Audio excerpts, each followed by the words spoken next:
사랑과 은혜의 하나님, 오늘도 이 귀한 말씀 주셔서 감사합니다.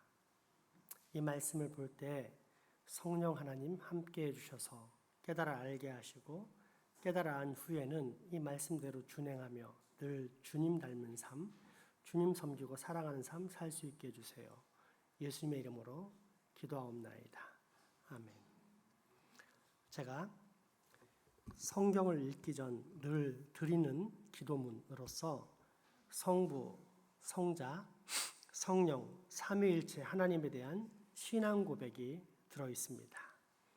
이는 동일한 본질과 권세와 능력을 가지신 삼위 하나님께 동일한 경배와 찬양과 영광을 올려드리는 내용인데 하이델베르크 제53문답의 첫 번째까지의 답변에 나와 있습니다. 당신은 성령님에 대해 무엇을 믿습니까?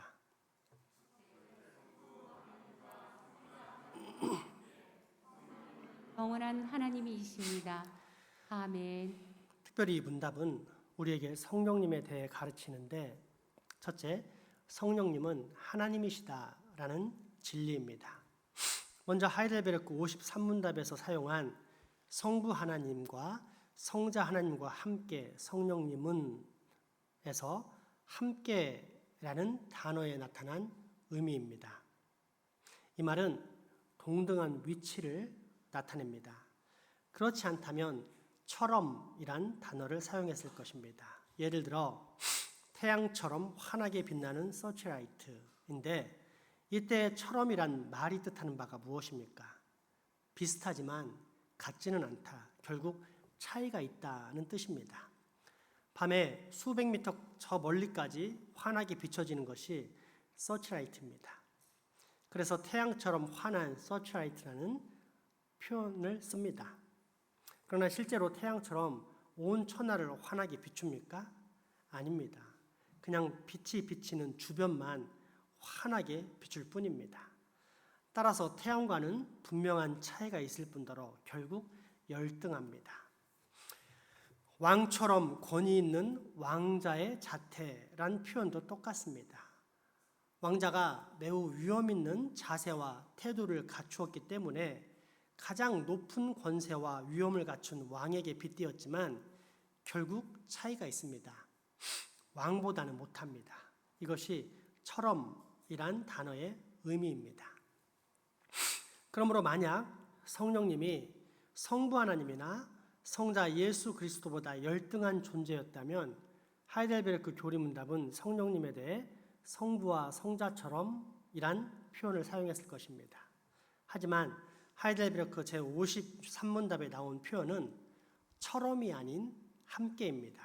다시 한번 봉독하겠습니다. 당신은 성령님에 대해 무엇을 믿습니까?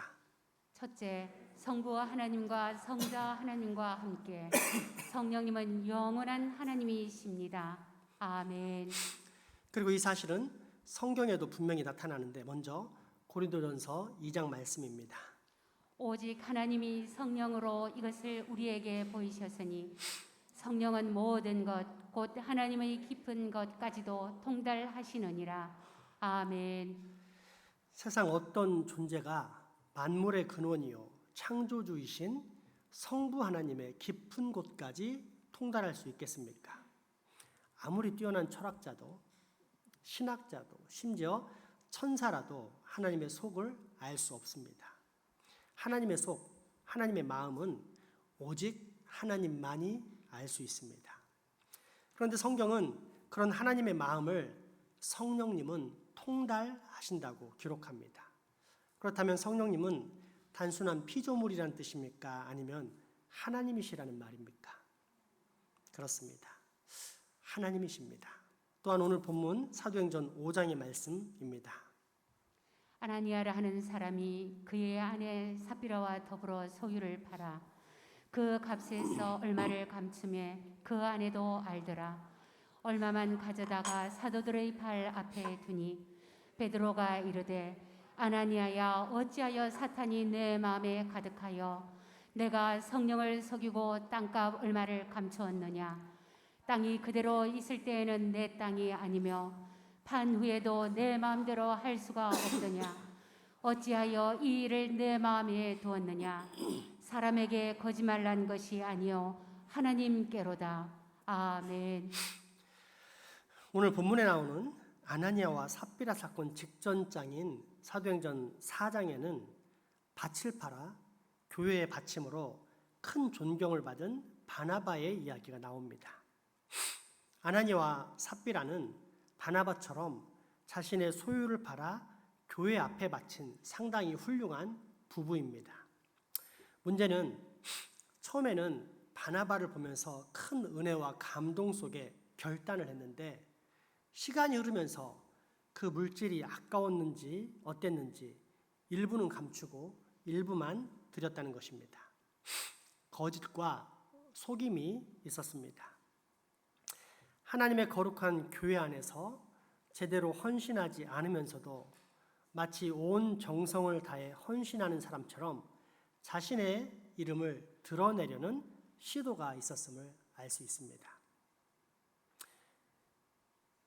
그러자 하나님께서는 즉각적으로 그들의 생명을 치십니다.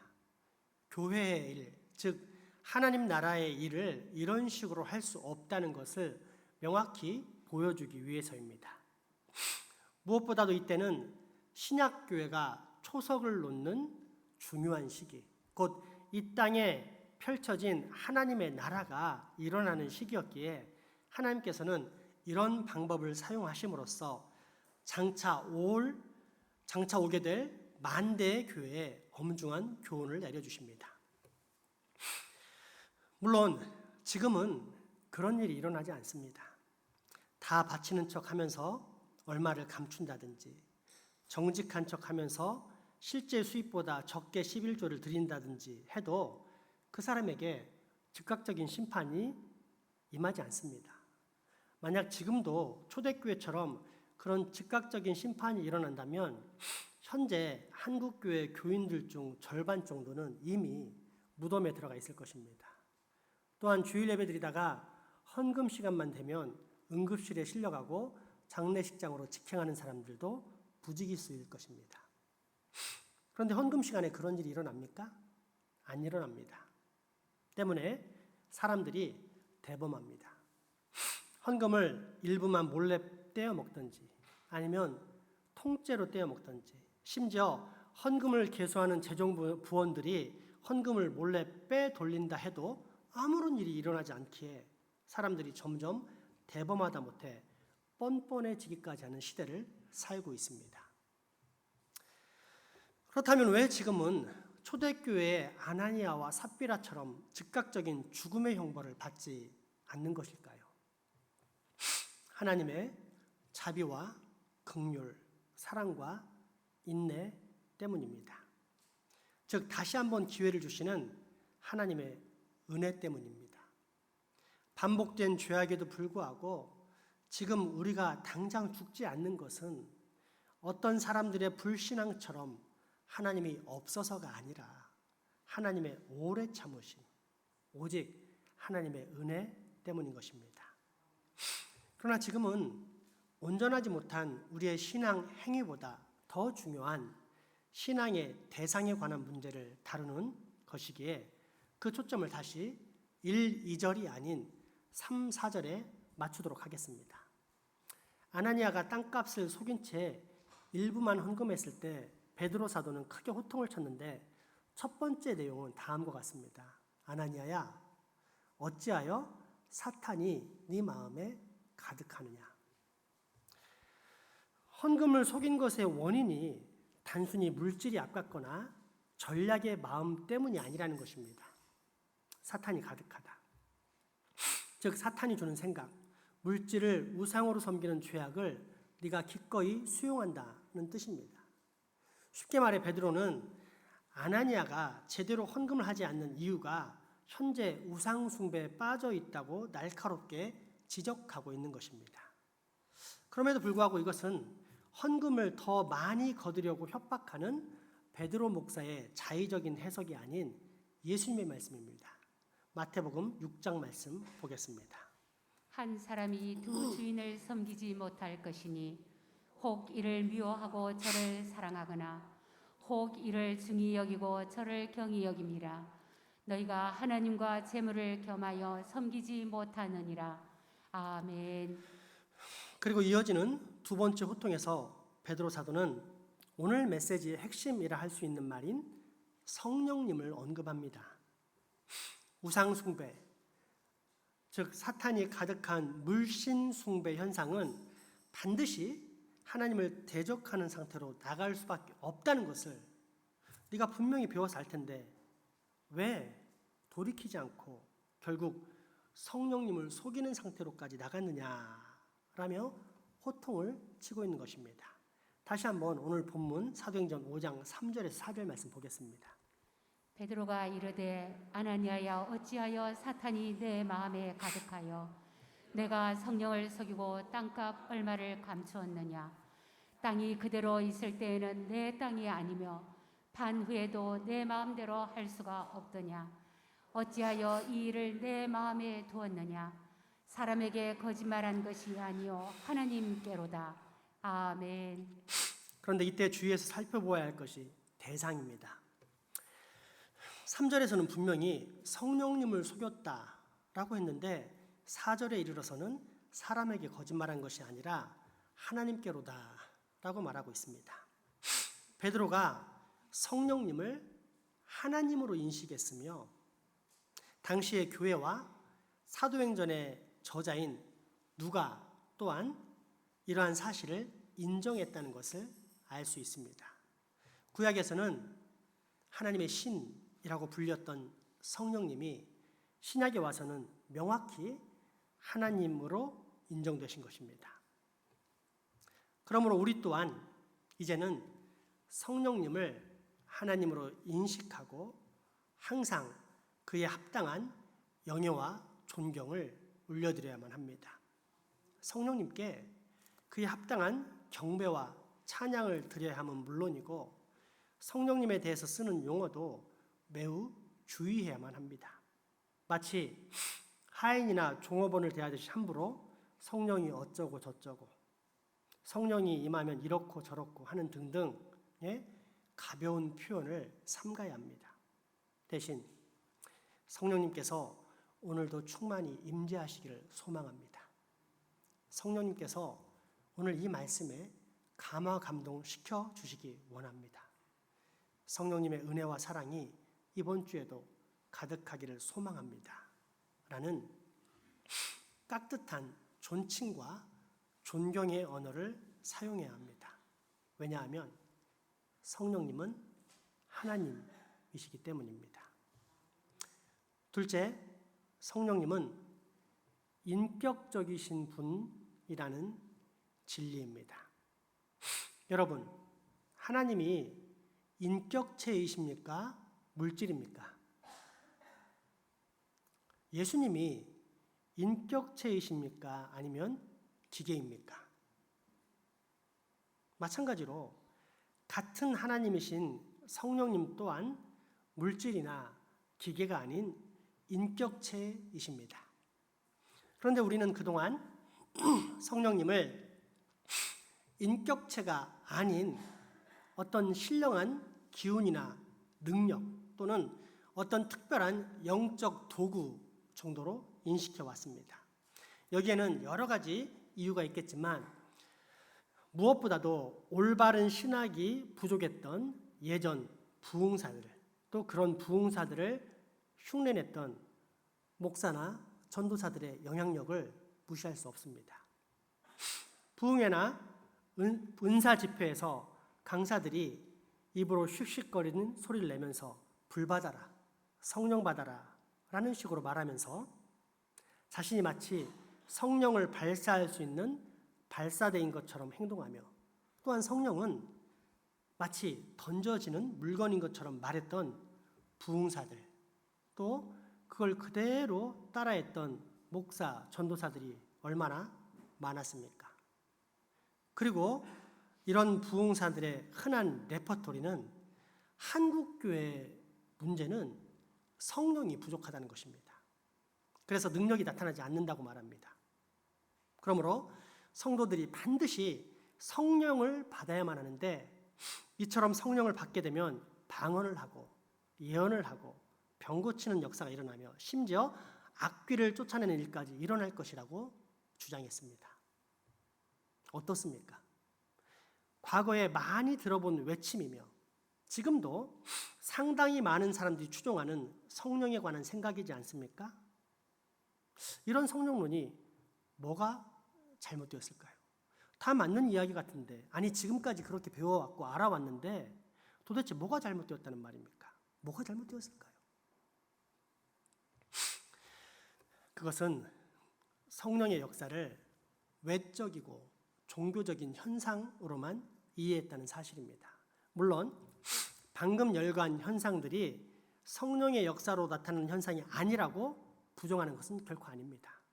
뿐만 아니라 실제로 과거 한국교회에 많이 발생했던 현상임을 저는 분명히 인정합니다. 문제는 이런 외적이고 종교적인 현상이 기독교에만 국한되지 않는다는 사실입니다. 다른 종교에서도 방언이나 병고침 같은 종교 현상이 발생합니다. 이슬람 교도들도 금식하면서 기도하면 암 환자가 낫습니다. 불교에서도 방언을 하거나 악귀를 쫓아내는 일을 많이 합니다.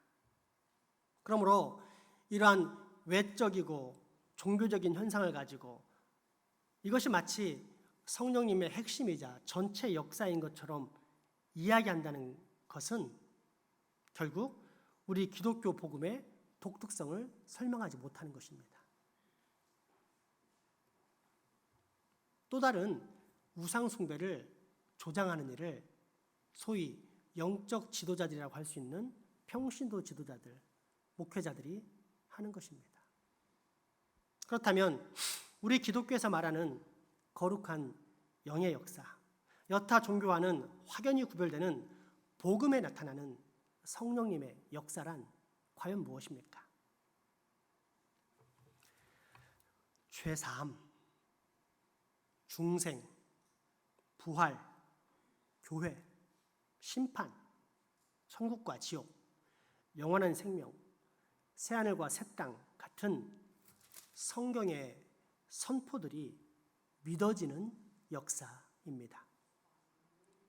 다시 말해 아무리 수백 개의 전 세계의 방언 또는 신령한 천국의 방언을 많이 하고 암 환자를 고치고 또 기도만 하면 모든 귀신들이 떠나가는 엄청난 능력을 가졌다 할지라도 만약 누군가가 예수 그리스도께서 이 땅에 이루신 복된 소식, 곧 복음과 이를 통해 이루어진 구원의 역사를 하나라도 믿지 못한다면 그는 성령님의 역사가 없는 사람이라는 뜻입니다. 반대로 귀신은 쫓아본 적이 없습니다. 아무리 열심히 기도해도 감기 한번 나아본 적 없습니다. 더불어 평생토록 단 한마디의 방언을 해본 적도 없습니다. 하지만 만약 그에게 예수 그리스도로 말미암은 복된 소식, 즉 죄사함과 중생과 부활과 하나님의 나라인 교회, 공의의 심판, 천국과 지옥, 영원한 생명, 장차 올 새하늘과 새 땅에 대한 분명한 믿음, 즉 복음을 소유하고 있다면 그는 분명히 성령님의 역사 가운데 놓인 사람이라는 뜻입니다. 그러므로 성령님의 역사가 무엇인지는 이제 너무도 명확해집니다. 무엇입니까? 사람의 내면, 마음, 곧 영혼을 변화시키는 거룩한 사역입니다. 그런데 이때 성령님께서는 우리를 어떻게 변화시키십니까? 강압적이고 폭력적으로 변화시키십니까?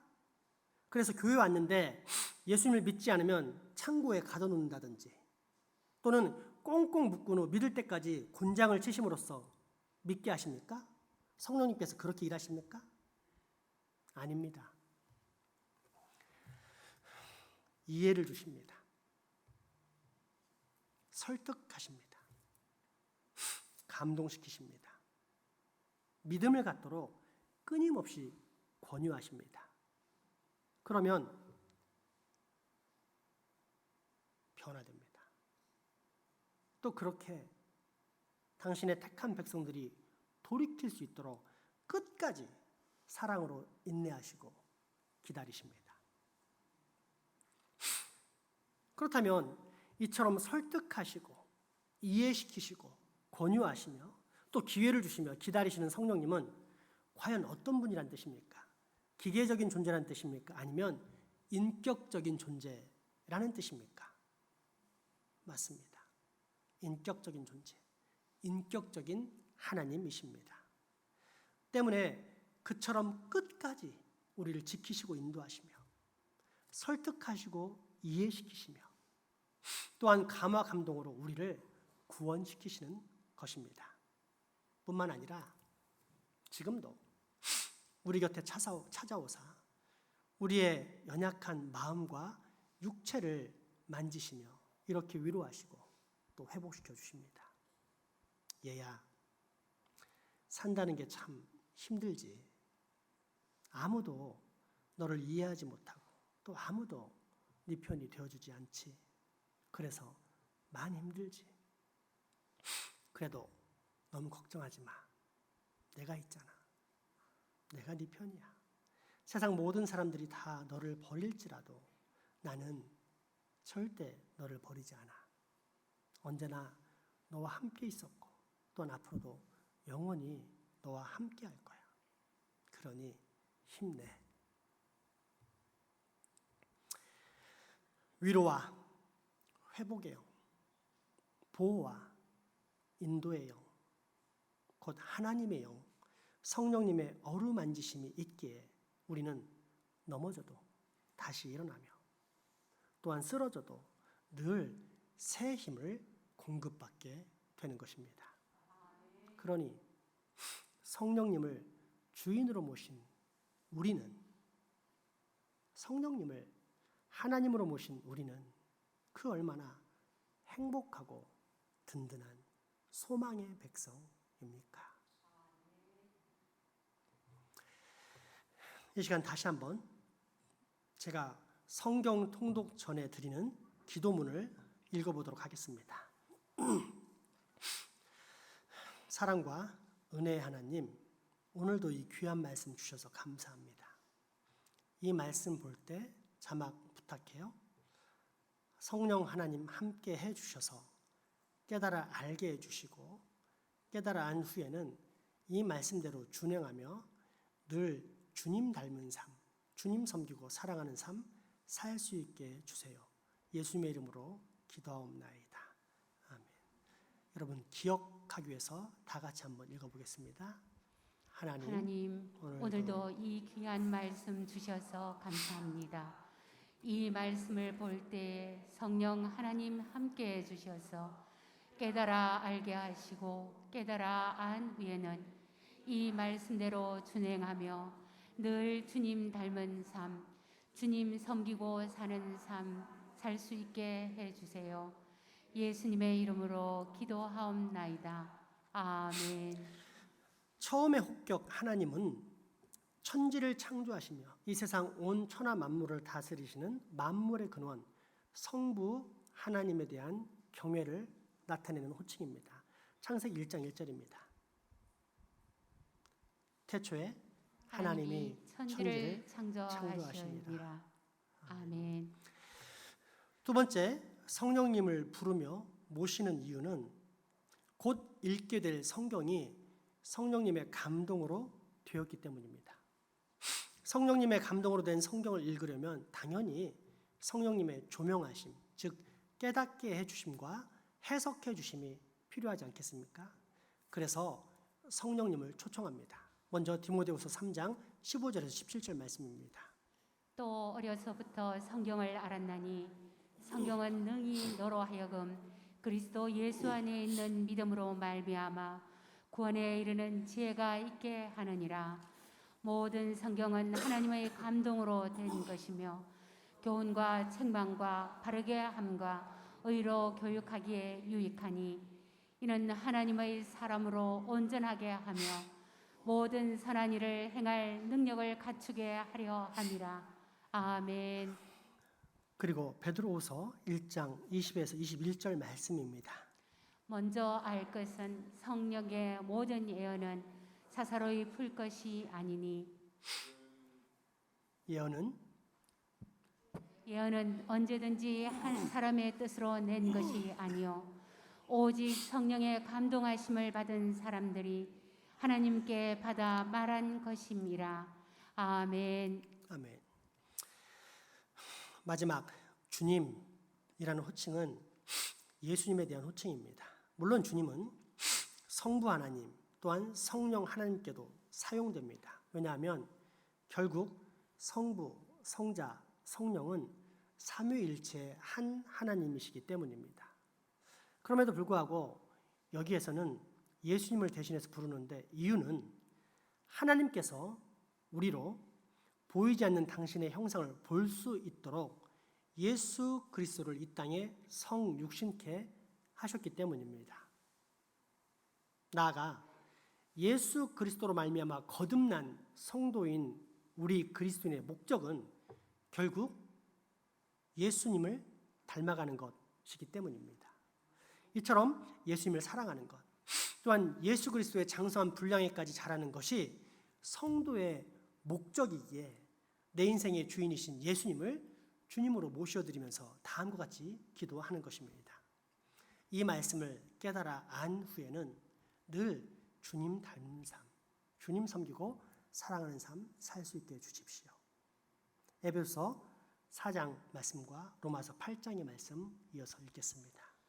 우리가 다 하나님의 아들을 믿는 것과 아는 일에 하나가 되어 온전한 사람을 이루어 그리스도의 장성한 분량이 충만한 데까지 이르리니 이는 우리가 이제부터 어린아이가 되지 아니하여 사람의 속임수와 간사한 유혹에 빠져 온갖 교훈의 풍조에 밀려 요동하지 않게 하려 함이라. 하나님이 미리 아신 자들을 또한 그 아들의 형상을 본받게 하기 위하여 미리 정하셨으니 이는 그로 많은 형제 중에서 맏아들이 되게 하려 하심이니라.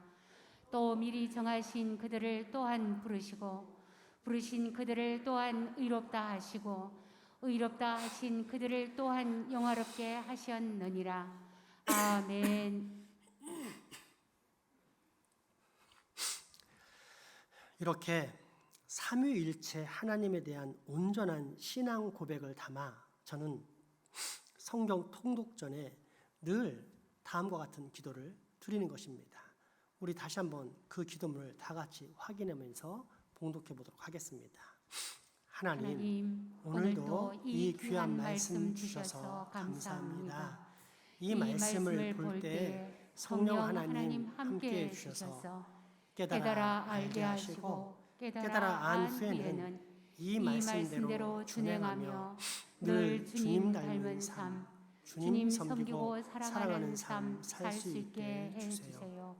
예수님의 이름으로 기도하옵나이다. 아멘. 아멘. 여러분, 신앙생활의 핵심이 무엇일까요?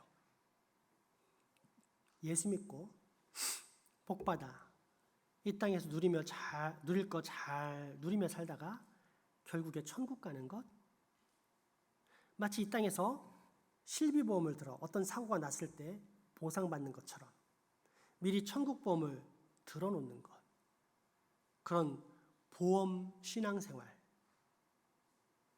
그것이 신앙의 핵심일까요? 아닙니다.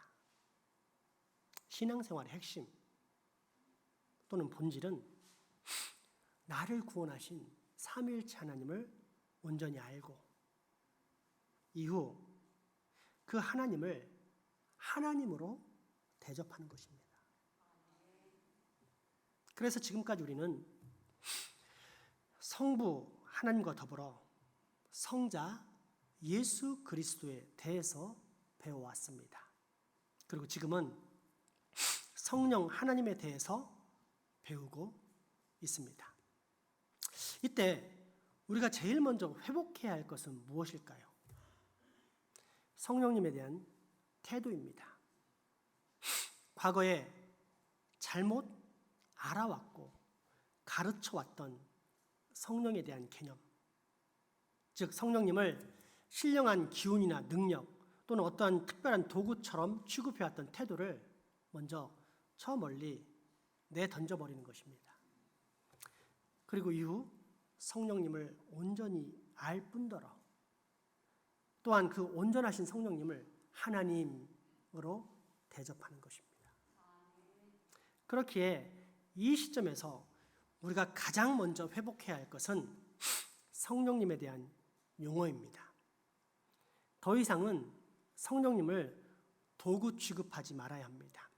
그래서 성령이 어쩌고 저쩌고, 성령 받아야 하니 마느니, 성령 충만하면 방언도 하고 예언도 하고 병도 고치고 귀신도 내쫓을 수 있느니 마느니 하는 성령님에 대한 경멸적인 용어는 다 던져버려야 합니다.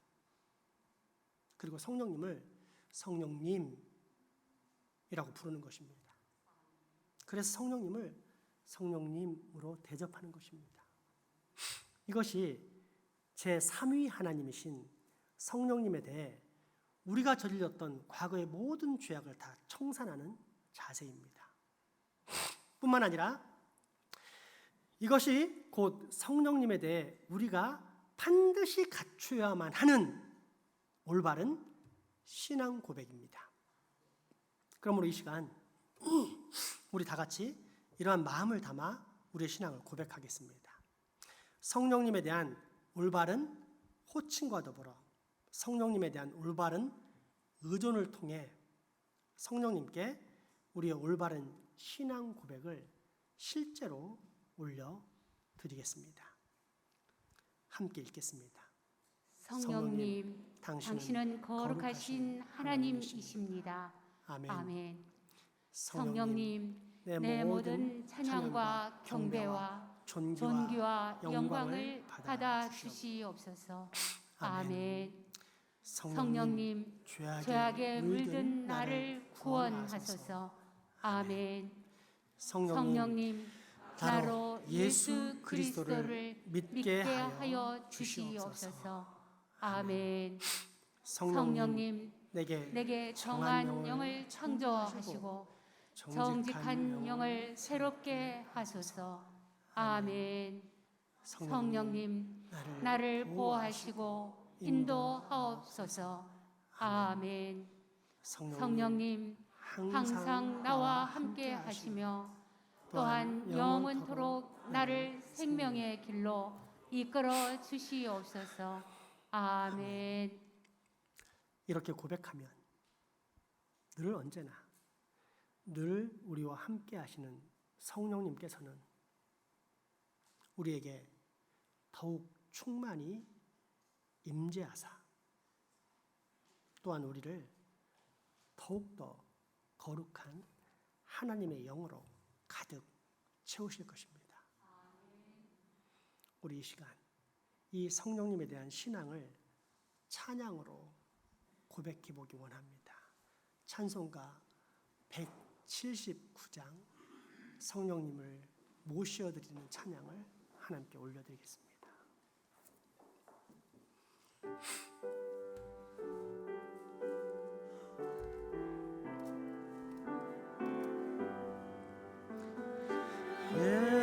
예수의 강림이 가까우니 저 천국을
이것이 지난 시간 설교의 핵심, 곧 다시 오실 예수 그리스도를 소망하겠다는 결단입니다.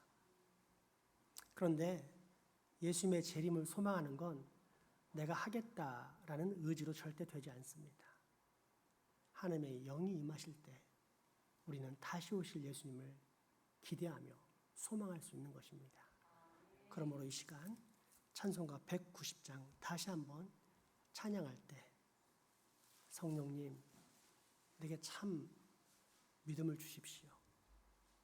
다시 오실 예수님이 나의 유일하고 완전한 소망되게 해주십시오. 성령님 나를 다스려 주십시오. 라고 190장 찬양하도록 하겠습니다.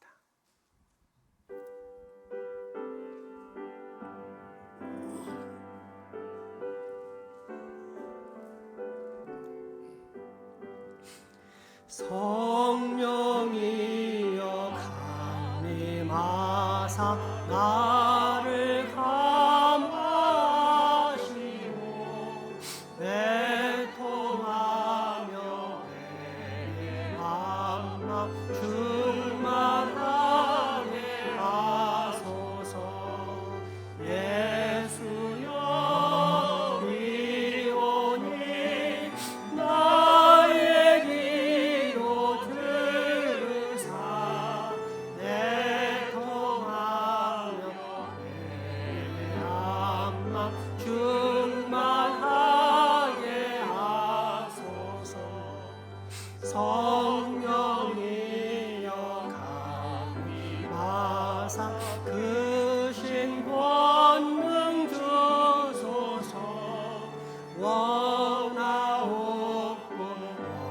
원하오니 충만하게 하소서 예수여 비오니 나의 기도 들으사 애통하며 내 맘만 충만하게 하소서 힘이 없고 연약하나 엎드려서 비오니 성령 강림하소서 충만하게 하소서 예수여 비오니 나의 기도 들으사 애통하며 내 맘만 충만하게 하소서 정케하고 위로하사 복을 받게 하소서 충만하게 하시오니 무한 감사합니다 예수여 비오니 나의 기도 들으사 애통하며 내 맘만 충만하게 하소서 여러분 들으십시오. 지금 돌이키지 않으면 죽습니다. 여러분의 죄악을 회개하고 돌이키지 않으면 여러분 죽습니다. 그런 미련한 짓 하지 마십시오. 얼른 돌이키고 회개하고 하나님의 영에 사로잡힌 자 되어서 사십시오. 같이 천국에 가야 되지 않겠습니까? 하나님께 나를 구원시켜달라고 죄악이 가득한 나, 우상숭배에 빠진 나를 살려달라고 간절히 고백하시기 바랍니다. 예수여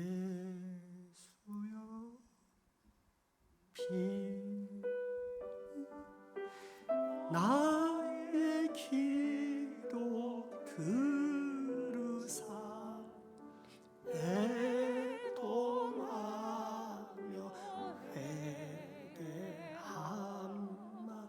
충만하.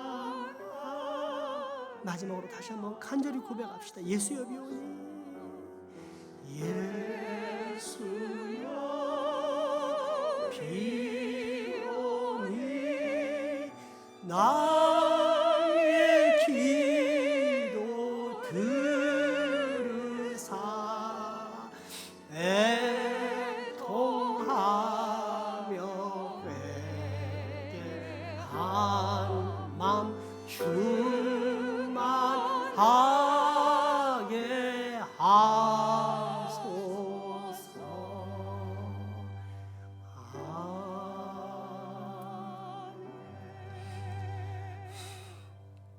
늘 언제나 늘 가까이 나와 동행하시는 성령님, 이 시간 당신께 온전한 찬양과 경배와 존귀와 영광을 올려드리지 못한 그동안의 죄악을 회개하오니 용서하여 주옵소서. 이제 성령님으로 대접하기 원하오니 성령 하나님, 늘 우리에게 충만히 임재하사 우리로 삼위일체 하나님을 더욱 온전히 알고 또 더 온전히 사랑하는 참 그리스도인 되게 하여 주옵소서. 예수 이름으로 기도합니다. 아멘. 헌금하시겠습니다.